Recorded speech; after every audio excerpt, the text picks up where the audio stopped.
ఇవ్వడంలే. Menu అన్నీ వస్తున్నాయి, అన్నీ నీట్గా, ఏం రావడం లేదు మీకు. చెప్పండి, తప్పేం లేదు. దిస్ ఈజ్ యువర్ రైట్ అమ్మా, మీ హక్కులు ఇవి, మీ హక్కుల్ని మీరు సాధించుకోవాలి. 3 ఎగ్సే ఇచ్చేది, 6 ఇవ్వడంలే. మీరు అబద్ధాలు చెప్తే ఎట్లా? మీ ప్రాబ్లం చెప్తే నేను కొన్ని సాల్వ్ చేస్తా. నేను ఎక్కడి నుంచి, చాలా దూరం నుంచి వచ్చినా మీ గురించి. మీరు మొహమాట పడి సిగ్గుపడితే ఎట్లా? చెప్పండి, చెప్పరా? చెప్పకపోతే మీ కర్మ, అంతే, ఏం లేదు.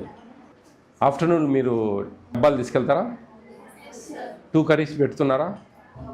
1 కర్రీ వస్తుందా? ఏదో 1 కర్రీ మధ్యాహ్నం. మామూలుగా అయితే మీకు మెనూలో 2 కర్రీస్ ఉంటాయి కదా. పాలకూర పప్పు, కూరగాయల కూర, కూరగాయలతో కూర ట్యూస్డే, గోంగూర పప్పు కూరగాయలతో పెరుగు, అన్నం, ఇక్కడ చున్ను, అన్నం, వంకాయ కూర, మెంతి పప్పు, ఏదో ఒకటి పప్పు చేస్తారా? పప్పు కూడా లేదు, కూరగాయలతో చేస్తారా అమ్మా? పప్పుచారు, రోజు పప్పుచారేనా? మామూలుగా అక్కడ మనకు పాలకూర పప్పు, కూరగాయ ఉంది కదా, మెంతికూర పప్పు, పొటాటో కూర, పొటాటో చేస్తారు, మెంతికూర పప్పు చేయరు.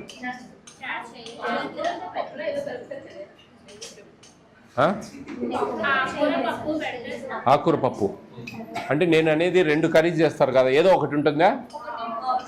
పొద్దున పోయేటప్పటికి తీసుకెళ్తారా? ఎన్నింటికి వెళ్తారు మీరు? 9 వెళ్తారా?